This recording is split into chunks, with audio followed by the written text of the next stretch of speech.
JNU central library के entrance पर leftist गुंडों ने जो तोड़फोड़ की, क्या इससे जेएनयू के स्टूडेंट्स के वास्तविक समस्याओं का समाधान मिला? जवाब मिलेगा नहीं। वंदे मातरम। मैं प्रवीण पीयूष, इकाई मंत्री, अखिल भारतीय विद्यार्थी परिषद जेएनयू। वर्षों से लेफ्ट जो है जेएनयू एसयू में काबिज रहा है, लेकिन इन्होंने कभी भी जो स्टूडेंट के वास्तविक मुद्दे हैं, जो स्टूडेंट की वास्तविक समस्याएं हैं, उसको रीएड्रेस नहीं किया है। इन्होंने केवल और केवल तोड़फोड़ की राजनीति की है। सीताराम येचुरी के कालखंड से ही ये लोग तोड़फोड़ करते आ रहे हैं और उस समय इतना तोड़फोड़ किया कि प्रशासन ने मजबूर होकर के इनको आपराधिक श्रेणी में डाला और इनको जेल भेजा। उसके बाद का एक मैं घटना बता रहा हूं, एक वाकया बता रहा हूं कि ये लेफ्टिस्ट गूंस, एक प्रोफेसर जो कि जेएनयू में प्रशासनिक पोस्ट पे होते हैं, उनके घर के घेराव का कॉल देते हैं और घेराव का कॉल देने के बाद उनके घर पर पहुंचते हैं और उनके घर के गेट को तोड़ करके अंदर घुस जाते हैं और वहां पे जो परिवार निजी जीवन में व्यस्त रहता है, उन परिवार के साथ बदतमीजी करते हैं, उस प्रोफेसर के साथ हाथापाई करते हैं, जिसके बाद प्रशासन मजबूर होकर के इनको आपराधिक श्रेणी में डालता है और इनको जेल भेजता है। और ये मैं खुद से नहीं कह रहा हूं, इनके ही लेफ्टिस्ट प्रोफेसर्स ने अपने किताबों में इस तरह का वाकया जो है रखा है। दूसरा एक और मानवता को शर्मसार कर देने वाला कुकृत्य इनका मैं बतला रहा हूं कि एक महिला फैकल्टी थी यहाँ कुछ वर्षों पहले, अभी भी हैं, उनको 48 घंटे तक ये बंधक बना करके रखते हैं लेफ्टिस्ट गूंस। उनको एक गलियारे में कोच करके रखते हैं और 48 घंटे तक उनको न खाने दिया जाता है, न पानी पीने दिया जाता है। अखिल भारतीय विद्यार्थी परिषद को जब इस घटना की जानकारी मिलती है, इस भयावह घटना की जानकारी मिलती है, तो अखिल भारतीय विद्यार्थी परिषद वहां जा करके उस महिला फैकल्टी को रेस्क्यू करता है, इनके बंधन से छुड़ाता है। साथियों, आज जो ये तोड़फोड़ की राजनीति को अपना क्रांति मानते हैं और उसको एक्टिविज्म का नाम देते हैं, ये पूरी तरह से शर्मसार कर देने वाला है।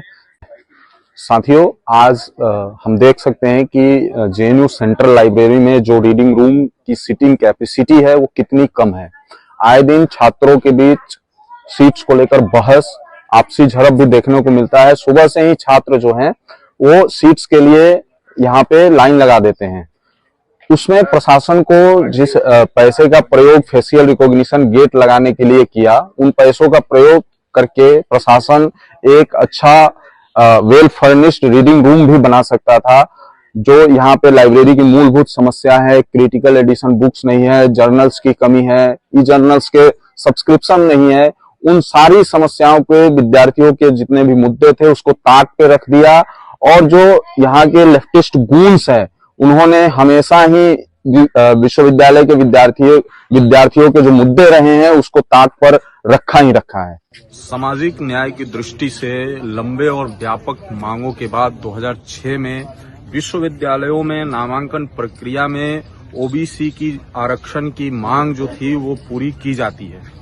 उसके बाद देश के हर विश्वविद्यालय में 27% सीटें बढ़ाई जाती हैं और आगे 10-12 वर्षों तक उस बढ़ी हुई संख्या के लिए इंफ्रास्ट्रक्चर डेवलपमेंट के लिए जो बेसिक नीड्स होते हैं स्टूडेंट के, उसके लिए बेसिक फैसिलिटीज के लिए सरकारों द्वारा फंड्स जारी किए जाते हैं। वो फंड्स जेएनयू को भी प्राप्त हुआ था तब।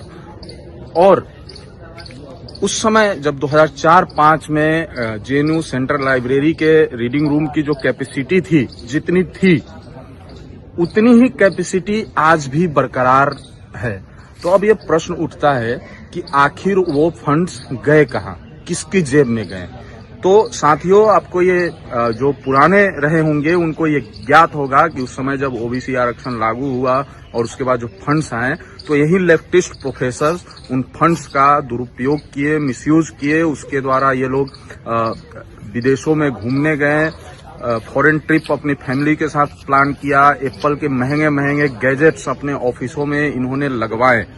और जो है हम सभी को ये समझना होगा कि जो जेएनयू के स्टूडेंट्स हैं, उनके जो वास्तविक मुद्दे हैं, जो उनकी वास्तविक समस्याएं हैं, उनको ये लोग सॉल्व क्यों नहीं कर पा रहे हैं। इतने वर्षों से लेफ्ट जो है जेएनयू छात्र संघ में है, और भी जो इनके प्रोफेसर्स हैं विविध प्रशासनिक पोस्ट पे रहे हैं। कारण ये है कि जो ये प्रशासन है और जो लेफ्टिस्ट गुंडे हैं, इनकी मिली भगत के कारण से स्टूडेंट्स की जो वास्तविक समस्याएं हैं उसका समाधान अभी तक नहीं हो पाया है। साथियों, ये जो लेफ्टिस्ट गूंस हैं, ये वास्तविक समस्याओं के समाधान के नाम पर सरकारों की आलोचना लगातार करते आए हैं। हमेशा से फंड क्रंच की समस्याओं को लेकर सरकारों की आलोचना हमेशा से करते आए हैं, लेकिन जो वास्तविक समस्या है वो सरकारों का नहीं है। जो वास्तविक समस्या है इन लेफ्टिस्ट गूंस और प्रशासन के मिली भगत का है, जिनके कारण जो स्टूडेंट की बेसिक नीड्स है वो यहाँ पे पूरी नहीं की जा रही है। साथियों, मैं यह बता देना चाहता हूं कि अखिल भारतीय विद्यार्थी परिषद हमेशा से जो स्टूडेंट के बेसिक नीड्स रहे हैं, जो बेसिक फैसिलिटीज के नीड्स रहे हैं, उसके लिए हमेशा से मांग करती आई है और उसके लिए लड़ाई लड़ती आई है। 2023 में जब सेंटर फॉर हिस्टोरिकल स्टडीज का लाइब्रेरी बंद हो रहा था, वहां पे जो मैन्युस्क्रिप्ट्स रखे गए थे उनको हटाया जा रहा था, वहां पे जो बुक्स रखे गए थे उनको हटाया जा रहा था, तब उस समय एबीवीपी ने एक हफ्ते से भी ज्यादा की लंबी लड़ाई लड़ी, वीसी और रेक्टर से बात की, मांग की, ज्ञापन सौंपा और उस लाइब्रेरी को बंद होने से बचाया। आज भी अखिल भारतीय विद्यार्थी परिषद का ये मांग है कि जो रीडिंग रूम की कैपेसिटी है उसको जल्द से जल्द बढ़ाया जाए और नए रीडिंग रूम्स खुलवाए जाएं, और जो स्कूल के जो लाइब्रेरी हैं, जो सेंटर्स के जो लाइब्रेरी है, जो रीडिंग रूम है, और उनको जो इंफ्रास्ट्रक्चर के अभाव में बंद कर दिया गया है, उनको स्टाफ की कमी के अभाव में बंद कर दिया गया है, तो उसको भी जल्द से जल्द प्रशासन खोले। धन्यवाद।